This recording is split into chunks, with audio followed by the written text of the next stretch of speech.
Hello students, स्वागत है आप सभी का आज की एक और नई वीडियो में। आज की इस वीडियो में हम अर्धवार्षिक परीक्षा हिंदी कक्षा 7वीं का पेपर देखने वाले हैं। इस वीडियो के माध्यम से हम कक्षा 7वीं हिंदी विषय के सभी प्रश्नों को देखेंगे और साथ में इन सभी प्रश्नों के उत्तर को भी हम वीडियो के माध्यम से देखने वाले हैं।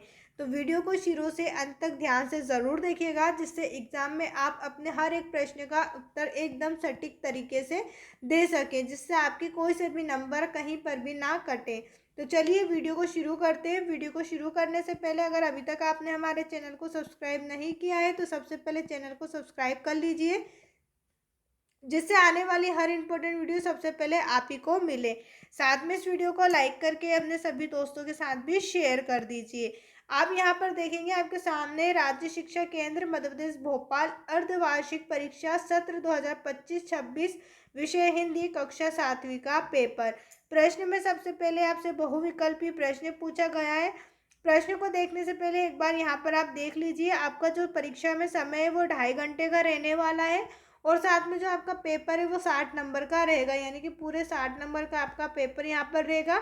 आपसे 1 नंबर वाले प्रश्न पूछे जाएंगे, 2 नंबर वाले प्रश्न और 3 नंबर वाले प्रश्न और 5 नंबर वाले प्रश्न। तो हम इस वीडियो के माध्यम से इन सभी प्रश्नों को देखने वाले हैं, इसलिए वीडियो को ध्यान से शुरू से अंत तक ज़रूर देखिएगा। यहाँ पर सबसे पहले आपसे प्रश्न पूछा है, निर्देश सही विकल्प चुनकर लिखिए। आपको सही विकल्प चुनकर लिखना है।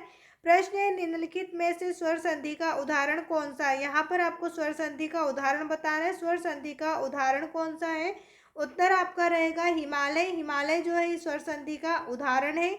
इसके बाद नंबर 2 पर है, स्वाभिमान का अर्थ क्या है। तो स्वाभिमान का अर्थ आपको बताना है आत्मसम्मान। ऑप्शन बी जो है यहाँ पर आपका सही अर्थ रहेगा। स्वाभिमान का अर्थ जो है वो आपका आत्मसम्मान है। प्रश्न नंबर 3 है, रहे भावना ऐसी मेरी सरल सत्य व्यवहार करूं।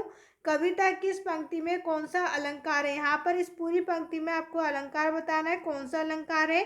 उत्तर आपका रहेगा उपमा अलंकार। इस जो पंक्ति में अलंकार है वो है उपमा अलंकार है।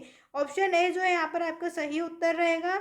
इसके बाद नंबर 4 पर है, डॉक्टर कलाम को रामायण और हजरत मोहम्मद साहब के जीवन से संबंधित कहानियां कौन सुनाता था। तो उत्तर में आपको लिखना है माता जी। डॉक्टर कलाम को जो रामायण और हजरत मोहम्मद साहब की कहानियां हैं वो उनकी माता जी सुनाती थी। इसके बाद नंबर 5 पे आपसे प्रश्न पूछा है, सुभाष चंद्र बोस ने केलकर को लिखे पत्र में किस बात पर जोर दिया था। तो सुभाष चंद्र बोस ने केलकर को लिखे पत्र में व्यक्तिगत स्वतंत्रता का महत्व, इस बात पर जोर दिया था। ऑप्शन सी जो यहाँ पर आपका सही आंसर रहेगा, व्यक्तिगत स्वतंत्रता का महत्व। इसके बाद हम बात करें अगले प्रश्न की ओर, तो यहाँ पर आपसे रिक्त स्थान पूछे गए हैं। पहला रिक्त स्थान है, घी शब्द का तत्सम रूप। यहाँ पर आपको बताना है घी शब्द का तत्सम रूप क्या है। उत्तर में आपको लिखना है यहाँ पर रहेगा घृत। घी शब्द का जो तत्सम रूप है वो क्या है, घृत। यहाँ आपको घृत लिखना रहेगा इस तरीके से। इसके बाद नंबर 7 में, योगाभ्यास के लिए सर्वोत्तम समय कौन सा है। योग जो हम करते हैं वो योग का समय क्या होना चाहिए, सुबह शाम या रात। तो योग का जो समय होता है वो सुबह का होता है। यहाँ पर आप प्रातः काल लिख सकते हैं या फिर सुबह, दोनों में से किसी भी एक चीज को आप लिख सकते हैं। दोनों का मतलब एक ही होता है, प्रातः काल या फिर सुबह। इसके बाद नंबर 8 में प्रश्न है, मध्य प्रदेश में कुंभ मेला प्रत्येक 12 वर्ष बाद नगर में लगता है। जो मध्य प्रदेश में कुंभ का मेला लगता है वो कहाँ पर लगता है, 12 वर्ष बाद आपको बताना है। तो ये कहाँ लगता है, उज्जैन नगर में। कहाँ पर लगता है, उज्जैन नगर में लगता है। उत्तर में आपको लिखना रहेगा उज्जैन। इसके बाद प्रश्न नंबर 9 है, जिस समाज में दोनों पद प्रधान होते हैं उसे समास कहते हैं। जिस समाज में दोनों पद प्रधान हो उस समाज को हम क्या कहते हैं, द्वंद्व समाज। यहाँ पर आपको लिखना रहेगा द्वंद्व समाज। इस तरीके से आपको द्वंद्व समाज लिखना है। प्रश्न नंबर 10 है, तेल लगाई लगाई के अंजन बनाई बनाई ठिठोनिया। तो यहाँ रिक्त स्थान में आपको लिखना है बोहें। क्या लिखेंगे आप यहाँ पर, बोहें। तेल लगाई लगाई के अंजन, बोहें बनाई बनाई ठिठोनिया। इसके बाद हम बात करें तो यहाँ पर आपसे अति लघुत्तरीय प्रश्न पूछे गए। यहाँ से आपसे 2 नंबर वाले प्रश्न पूछे जाएंगे। प्रश्न आपसे पूछा है, कृष्ण यशोदा से किसकी शिकायत कर रहे हैं। उत्तर आपको लिखना है, कृष्ण माँ यशोदा से बलदाव या बलराम की शिकायत कर रहे हैं। प्रश्न नंबर 12 है, अस्तो माँ सदगमय तमसो माँ ज्योतिर्गमय का अर्थ क्या है। उत्तर में आपको लिखना है, इसका अर्थ है कि मुझे असत्य से सत्य की ओर ले चलो, मुझे अंधकार से प्रकाश की ओर ले चलो, मुझे मृत्यु से अमृता की ओर ले चलो, तमसो माह ज्योतिर्गमय का शाब्दिक अर्थ है अंधकार से प्रकाश यानी कि रोशनी की ओर तरफ बढ़ो। आपको उत्तर किस तरीके से याद करना है? असत्य से सत्य की ओर। कहाँ जाने की बात कर रहे हैं कवि? असत्य से सत्य की ओर ले चलो। फिर उसके बाद कहाँ जाना है? अंधकार से मुझे प्रकाश की ओर ले चलो। उसके बाद किधर जाना है?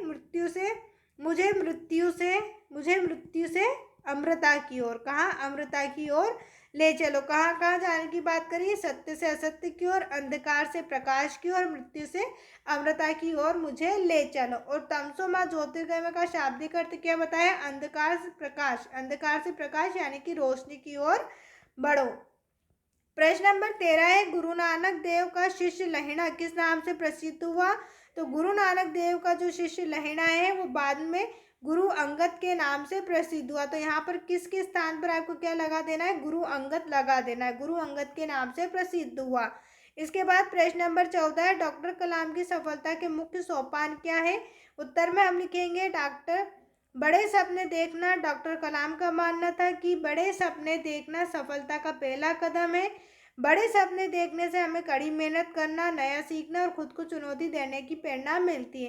तो डॉक्टर कलाम की सफलता का मुख्य कारण क्या था? बड़े सपने देखना। बड़े सपने देखेंगे तभी हमें सफलता का पहला कदम मिलेगा और हम अपनी मेहनत की ओर आगे बढ़ते हुए, सीखते हुए चुनौती देने की प्रेरणा मिलती है। इसके बाद प्रश्न नंबर 15 है, तात्या के चरित्र की कोई दो विशेषता आपको बतानी है। तो नंबर 1 पे आपको लिखना है वहाँ एक महान सपूत थे। नंबर 2 में वो युद्ध सेना से जुड़े कामों में काफ़ी रुचि लेते थे। आपको उनकी दो विशेषता बतानी कि वो एक महान थे और दूसरा वो युद्ध से जुड़े सभी कामों में रुचि लेते थे। प्रश्न नंबर 16 है, निम्नलिखित शब्दों के दो दो पर्यायवाची शब्द आपको लिखना है, तालाब और रात। तो यहाँ पर पर्यायवाची शब्द होगा तालाब का सरोवर और सर, रात का हम लिखेंगे रात्रि और निशा। अब प्रश्न नंबर है लघुत्तरी प्रश्न। यहाँ पर आपसे 3 नंबर वाले प्रश्न पूछे गए हैं। प्रश्न नंबर 17 है, गौरैया कविता में आए कोई 6 ध्वनि में पुनरुक्ति वाले शब्दों को लिखिए। पुनरुक्ति वाले शब्द आपको लिखना है, जैसे पुनरुक्ति वाले होते हैं जैसे माता पिता, कभी कभी, हंसी खुशी, ऐसे पुनरुक्ति वाले शब्द आपको यहाँ पर लिखना है। तो उत्तर में हम लिखेंगे चुन चुन, तिनके तिनके, अंग अंग, फर फर, च्यों च्यों, फुला फुला, सर सर, मर मर और हिला हिला। ये सब कैसे शब्द हैं? गौरैया चिड़िया के पाठ के शब्द हैं जो उसमें पुनरुक्ति वाले शब्द हैं। अब प्रश्न नंबर 18 में आपसे पूछा है मध्य प्रदेश की प्रमुख जनजातियाँ कौन सी हैं? तो मध्य प्रदेश की प्रमुख जनजातियाँ आपको लिखना है भील, गौड़, बेगा, कोरकू, भारिया, कोल और सहारिया। कितनी लिखना है? भील है, गौड़ है, बेगा है, कोरकू, भारिया, कोल और सहारिया। ये सभी जातियों के नाम आपको याद रखने जो कहाँ की है? मध्य प्रदेश की प्रमुख जनजातियाँ हैं।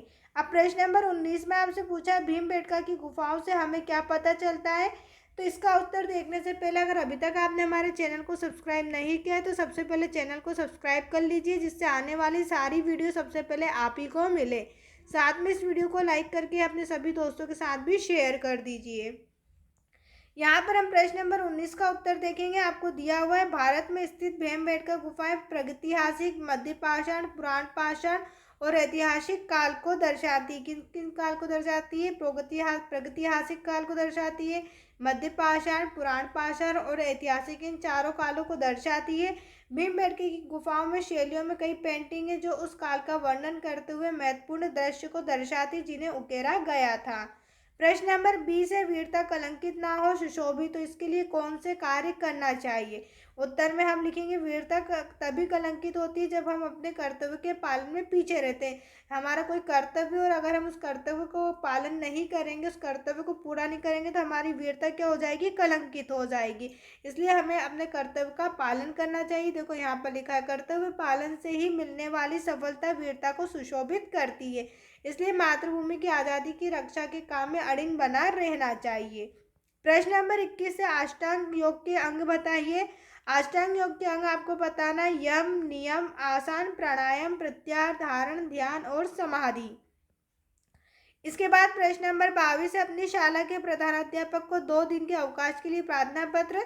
तो इस तरीके से आपको 2 दिन की छुट्टी के लिए प्रार्थना पत्र लिखना है। सेवा में श्रीमान प्राचार्य महोदय, शासकीय उमा विद्यालय, विषय 2 दिन की छुट्टी के लिए आवेदन पत्र। मान्यवर सविनय निवेदन है कि मुझे कल शाम से तेज बुखार आ रहा है, डॉक्टर ने मुझे 2 दिन तक घर पर आराम करने की सलाह दी है।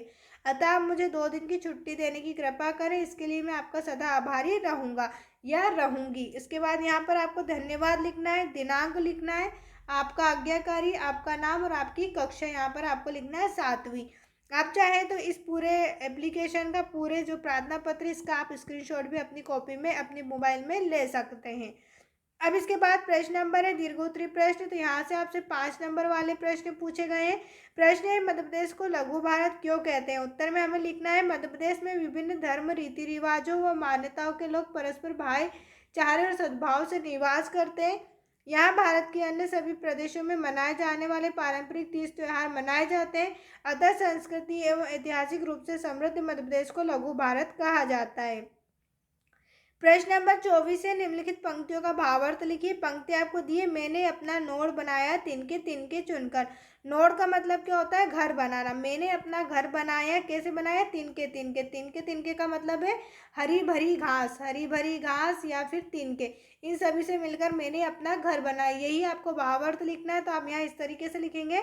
यह पंक्ति विशाखा मुलमुले कविता गोरैया से ली गई है। इस पंक्ति का भावार्थ है गोरैया हरे भरे पौधों से और घास के तिनकों से इकट्ठा करके अपना घोंसला बनाती है। प्रश्न नंबर है तू प्रति अंग उमंग भरी सी पोती फिरती पानी। इस कविता का नाम एवं इस कवि का नाम लिखिए। इस कविता का नाम बताना है, कौन सी कविता और इसे किसने लिखा है, उनका नाम भी आपको यहाँ बताना है। उत्तर में हम लिखेंगे यह कविता गोरैया की है और इसके रचयिता कौन है, विशाखा मुलमुले हैं। इसके बाद प्रश्न नंबर 25 है निम्नलिखित गद्यांश को पढ़कर पूछे गए प्रश्नों के उत्तर दीजिए।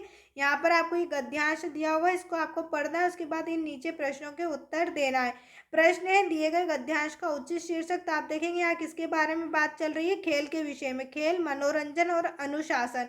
तो यहाँ पर आपका जो मेन है, जो कविता है, जो गद्यांश है, किस चीज़ के ऊपर है, खेल और अनुशासन। तो यहाँ पर आप खेल और अनुशासन लिखेंगे, खेल या अनुशासन। इसके बाद यहाँ पर आपसे नंबर 2 में प्रश्न पूछा है खेल को क्या सोचकर नहीं खेलना चाहिए। तो आप देखेंगे इसका उत्तर यहीं पर लिखा हुआ है, किसी भी खेल को केवल जीत प्राप्त करने अथवा विशेष मनोरंजन के लिए नहीं खेलते। ये आपका नंबर 2 का उत्तर हो गया। अब नंबर 3 में आपसे पूछा है खेल खेलने से हमारे अंदर कौन सी भावना उत्पन्न होती है। तो आप देखेंगे इसका उत्तर भी यही है, खेल खेलने से हमारे अंदर अनुशासन एवं धीरज रखने की भावना उत्पन्न होती है। ये आपका नंबर 3 वाला उत्तर हो चुका है। तो आपको कुछ भी नहीं करना है, ये तीनों प्रश्नों के उत्तर इस ऊपर कविता में से पढ़कर ही देना, जिससे आपको यहाँ पूरे 5 नंबर मिल जाएंगे। अब इसके बाद हम बात करें अपने अगले प्रश्न की ओर। तो यहाँ पर आपसे निबंध पूछा गया है, 3 निबंध पूछे। कोई रोचक खेल, प्रदूषण और दर्शनीय स्थल, इन तीनों में से किसी एक पर आपको निबंध लिखना है। मैंने प्रदूषण के ऊपर लिख रखा है, आप चाहें तो इस तरीके से प्रदूषण के ऊपर निबंध 10 लाइन में लिख सकते हैं। उम्मीद है आपको हमारी ये वीडियो पसंद आई होगी। अगर अभी तक आपने हमारे चैनल को सब्सक्राइब नहीं किया है तो चैनल को सब्सक्राइब कर लीजिए।